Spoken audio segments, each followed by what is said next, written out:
Assalamualaikum warahmatullahi wabarakatuh. Saya Ana Aprilia Kartini dari kelompok 9 akan sedikit menjelaskan materi dari kelompok kami yang berjudul regresi linier sederhana. Poin yang akan saya bahas yaitu apa saja kegunaan dan macam-macam regresi, kemudian apa perbedaan regresi linier sederhana dan regresi berganda. Yaitu kegunaannya, tujuan deskripsi dari fenomena data atau kasus yang sedang diteliti, untuk tujuan kontrol serta untuk tujuan prediksi. Kemudian regresi mampu mendeskripsikan fenomena data melalui terbentuknya suatu model hubungan yang bersifat numerik. Kemudian regresi juga dapat digunakan untuk melakukan pengendalian atau kontrol terhadap suatu kasus atau hal-hal yang sedang diamati melalui pengamatan model regresi yang diperoleh. Kemudian macam-macam regresi yaitu ada regresi linier sederhana, hubungan antara variabel yaitu X atau variabel bebas dan Y atau variabel tak bebas. Kedua variabel datanya kuantitatif. Kemudian ada regresi linier berganda, hubungan antara variabel Y dengan dua atau lebih variabel X. Semua variabel datanya kuantitatif. Kemudian ada regresi nonlinier, yaitu hubungan antara variabel Y dan X yang tidak linier. Tidak linier maksudnya laju perubahan Y akibat laju perubahan X tidak konstan untuk nilai-nilai X tertentu. Kemudian ada regresi dummy, hubungan antara variabel Y atau data kuantitatif dan variabel X atau data kualitatif. Kemudian ada regresi logistik, hubungan antara variabel Y atau data kualitatif dan variabel X atau data kuantitatif. Kemudian perbedaan regresi linier sederhana dan regresi berganda. Regresi linier sederhana adalah metode statistik yang berfungsi untuk menguji sejauh mana hubungan sebab akibat antara variabel faktor penyebab atau X terhadap variabel akibatnya. Faktor penyebab pada umumnya dilambangkan dengan X atau disebut juga dengan prediktor, sedangkan variabel akibat dilambangkan dengan Y atau disebut juga dengan respons. Kemudian regresi berganda yaitu model regresi atau prediksi yang melibatkan lebih dari satu variabel bebas atau prediktor. Istilah regresi berganda dapat disebut juga dengan istilah multiple regression. Kata multiple berarti jamak atau lebih dari satu variabel. Uji linearitas. Uji linearitas digunakan untuk menentukan model regresi yang digunakan. Uji ini bertujuan untuk mengetahui apakah dua variabel mempunyai hubungan yang linear atau tidak.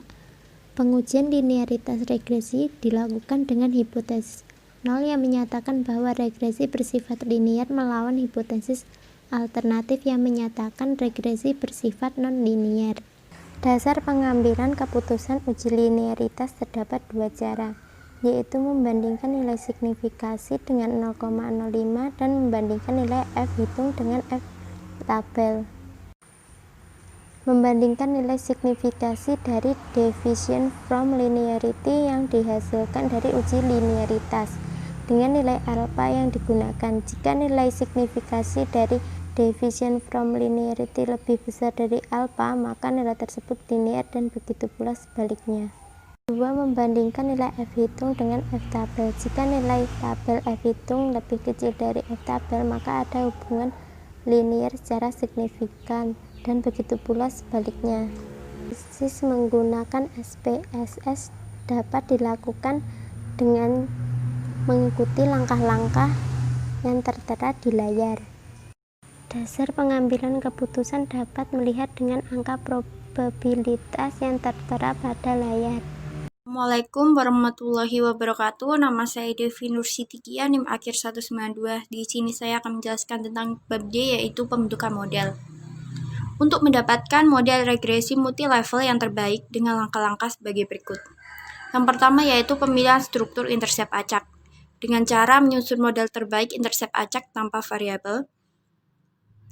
Lalu menyusun model terbaik dari model sebelumnya dengan menambahkan variabel bebas yaitu level 1, level 2, dan level 3. Yang kedua, pemilihan struktur kemiringan acak. Pemilihan model terbaik dari intercept acak yang terpilih dengan menguji kemiringan acak dilakukan satu persatu untuk setiap variabel.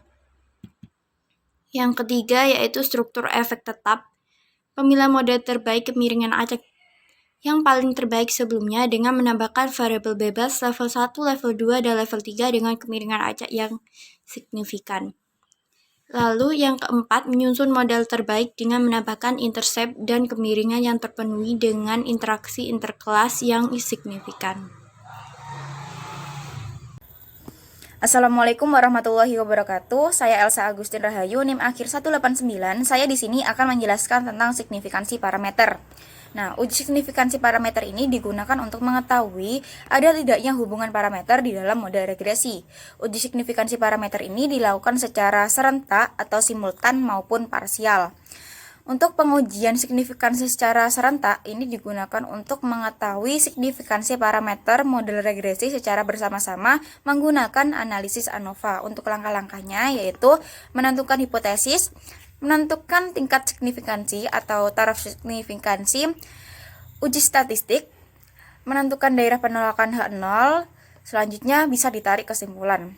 Selanjutnya, pengujian signifikansi secara parsial. Uji signifikansi secara parsial ini digunakan untuk mengetahui variabel prediktor yang mana yang berpengaruh terhadap model regresi. Untuk langkah-langkahnya yaitu menentukan hipotesis, menentukan tingkat signifikansi atau taraf signifikansi, selanjutnya statistik uji, selanjutnya menentukan daerah penolakan H0, dan selanjutnya bisa ditarik kesimpulan. Untuk contoh soalnya seperti berikut. Sebagai berikut, ingin diketahui pengaruh nilai ujian terhadap nilai akhir. Untuk itu diambil sampel sebanyak 12 orang dan dicatat nilai ujian dan nilai akhir masing-masing. Berikut adalah datanya. Nah, di sini ada dua variabel yaitu nilai ujian dan nilai akhir. Untuk nilai ujiannya sebagai X dan nilai akhirnya sebagai Y. Untuk selanjutnya yaitu menghitung komponen-komponen yang dibutuhkan untuk menghitung uji signifikansi parameter. Nah, di sini ada X kuadrat, Y kuadrat, dan X kali Y. Nah, di sini dihitung. Setelah itu semua dijumlah, nilai ujian dijumlah, nilai akhir dijumlah, X kuadrat dijumlah, Y kuadrat dijumlah, X kali Y juga dijumlah. Nah, dari sini dihitung X bar sama dengan sigma XI dibagi N sama dengan 725 dibagi 12 sama dengan 60,42. Sedangkan Y bar sama dengan sigma YI dibagi N sama dengan 1011 dibagi 12 sama dengan 84,25. Nah, selanjutnya adalah mencari persamaan regresinya dahulu, yaitu Y sama dengan A plus BX. Nah, untuk B sama dengan N kali sigma XI kali YI dikurangi sigma XI kali sigma YI dibagi N kali sigma XI kuadrat dikurangi sigma XI kuadrat. Nah, setelah dimasukkan dan dihitung, hasilnya adalah 0,897. Nah, setelah itu mencari A sama dengan Y bar dikurangi B kali X bar. Setelah dimasukkan hasilnya adalah 30,053.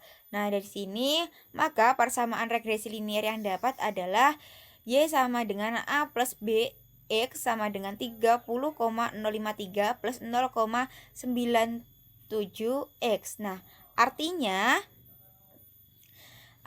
dapat diinterpretasikan konstanta A sama dengan 30,053 yang artinya menyatakan rata-rata nilai akhir mahasiswa saat nilai ujian atau X 0 adalah sebesar 30,053.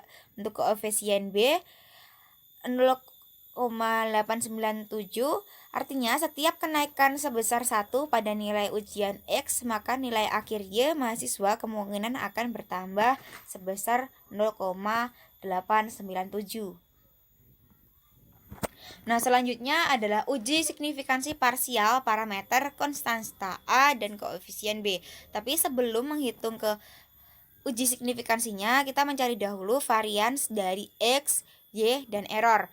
Untuk yang pertama adalah X kuadrat. Nah, X kuadrat ini sama dengan N kali sigma XI kuadrat dikurangi sigma XI kuadrat dibagi N kali N-1. Setelah dimasukkan dan dihitung hasilnya adalah 61,174. Setelah itu dicari standar deviasi akar SX kuadrat sama dengan akar 61,174, hasilnya adalah 7,821. Selanjutnya adalah variansi Y.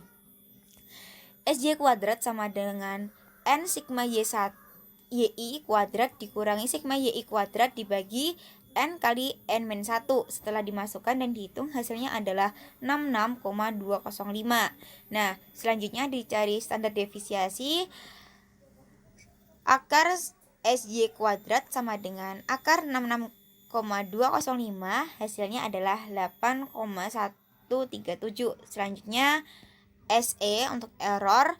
SE kuadrat sama dengan N-1 dibagi N-2 dikali SY kuadrat dikurangi B kuadrat kali XE kuadrat sama dengan hasilnya adalah 18,66. Selanjutnya standar deviasi akar SE kuadrat sama dengan akar 18,656, hasilnya adalah 4,319. Nah, untuk uji signifikansi konstanta A. Nah, untuk hipotesis H0 adalah alfa sama dengan 0, artinya konstanta tidak berpengaruh signifikan terhadap nilai akhir, dan H1 alfa tidak sama dengan 0, artinya konstanta berpengaruh signifikan terhadap nilai akhir. Selanjutnya adalah taraf signifikansi. Untuk alfa 5% atau sama dengan 0,05 dibagi 2 sama dengan 0,25. Kenapa dibagi 2? Karena kita ada dua variabel. Nah, selanjutnya adalah DF sama dengan N-2 sama dengan 12-2 sama dengan 10. Selanjutnya dicari titik temu antara 0,025 dan 10, dilihat di tabel T. Hasilnya adalah T tabel sama dengan 2,228. Selanjutnya adalah statistik uji. Rumusnya adalah T sama dengan alfa min alfa 0 kali SX kali akar N kali N-1 dibagi SE akar sigma XI kuadrat. Setelah dimasukkan dan dihitung, ketemu titik hitungnya adalah 2,965. Selanjutnya kriteria uji. Jika T hitung lebih besar dari T tabel, maka H0 ditolak. Jika T hitung lebih kecil dari T tabel, maka H0 diterima. Jadi dapat ditarik kesimpulan karena T hitung 2,965 lebih besar dari 2,228 T tabel, maka H0 ditolak. Yang artinya H1 konstanta berpengaruh signifikan terhadap nilai akhir. Selanjutnya adalah uji signifikansi koefisien B. Untuk hipotesis H0 sama dengan beta sama dengan 0, artinya koefisien nilai ujian tidak berpengaruh signifikan terhadap nilai akhir. H1 beta tidak sama dengan 0, artinya koefisien nilai ujian berpengaruh signifikan terhadap nilai akhir. Selanjutnya adalah taraf signifikansi. Alfa sama dengan 5% sama dengan 0,05 dibagi 2 sama dengan 0,025. DF sama dengan N-2 sama dengan 12-2 sama dengan 0, dan dicari titik temu antara 0,025 dan 10, dilihat di tabel T. Hasilnya adalah T tabel 2,228. Selanjutnya adalah statistik uji. Rumusnya adalah T sama dengan B min beta 0 kali SX kali akar N-1 dibagi SE. Setelah dimasukkan dan dihitung, ketemu T hitungnya adalah 5,388. Selanjutnya kriteria uji. Jika T hitung lebih besar dari T tabel, maka H0 ditolak. Sedangkan jika T hitung lebih kecil dari T tabel, maka H0 diterima.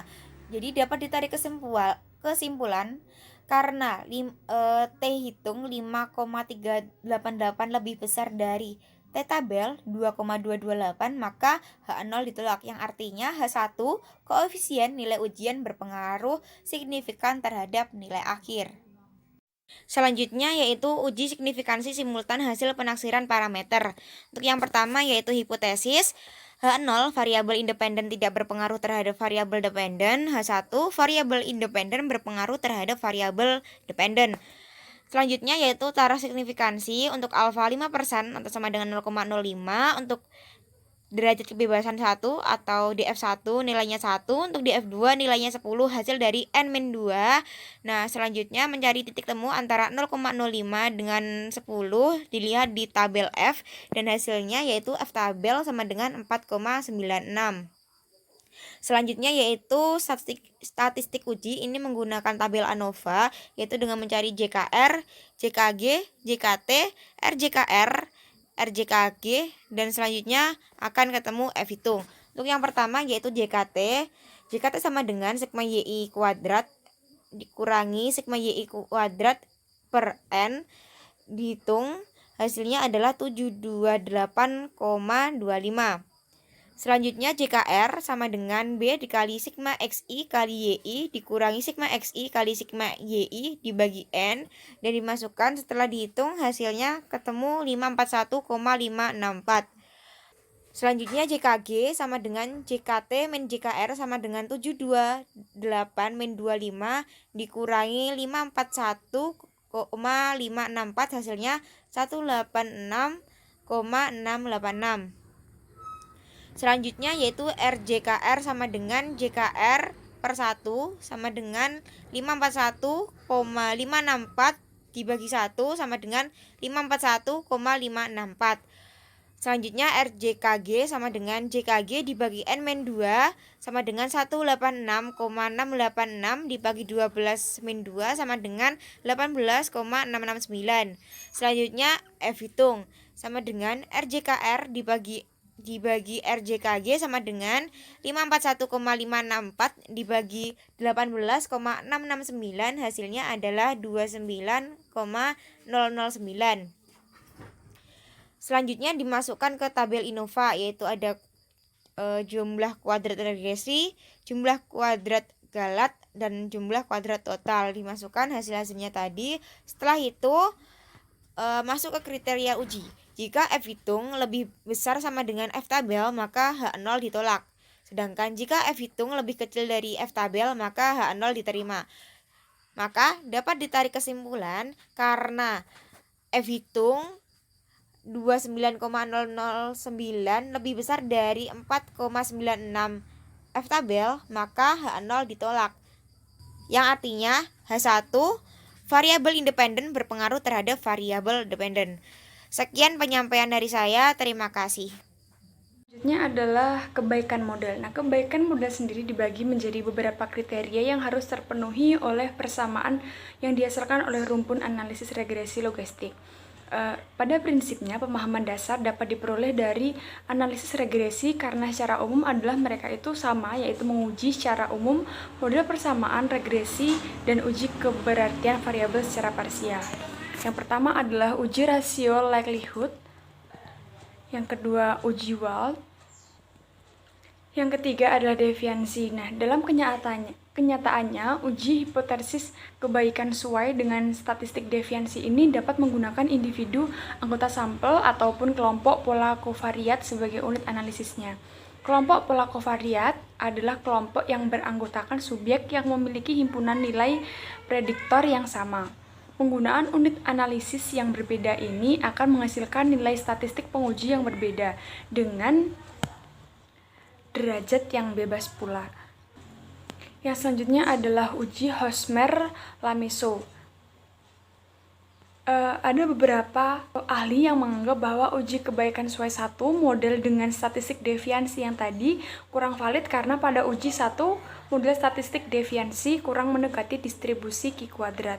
Perbaikannya adalah dengan uji Hosmer-Lamisso ini yang juga merupakan uji Q kuadrat tetapi bukan terhadap kelompok-kelompok kovariat melainkan kelompok kuantil. Kuantil yang lazim digunakan adalah desil. Jadi dengan membagi sampel menjadi 10 desil. Yang selanjutnya adalah kriteria informasi.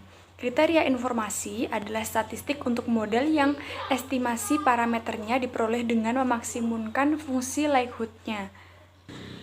Dua kriteria informasi yang dibahas di sini adalah AIC yaitu Case Information Criteria dan BIC yaitu Bayesian Information Criteria. Nah, pada perbandingan dua model dengan statistik AIC dan BIC tidak dikenal distribusi statistik penguji sehingga P tidak dapat dihitung. Model yang dipilih adalah model dengan nilai AIC dan BIC yang lebih kecil. Kriteria penilaian selisih relatif dengan nilai AIC antara dua model A dan B dengan asumsi AICA kurang dari AICB. Itu menurut dari Hilbe. Mungkin sekian presentasi dari kelompok kami. Semoga ilmunya bermanfaat. Terima kasih atas perhatiannya. Wassalamualaikum warahmatullahi wabarakatuh.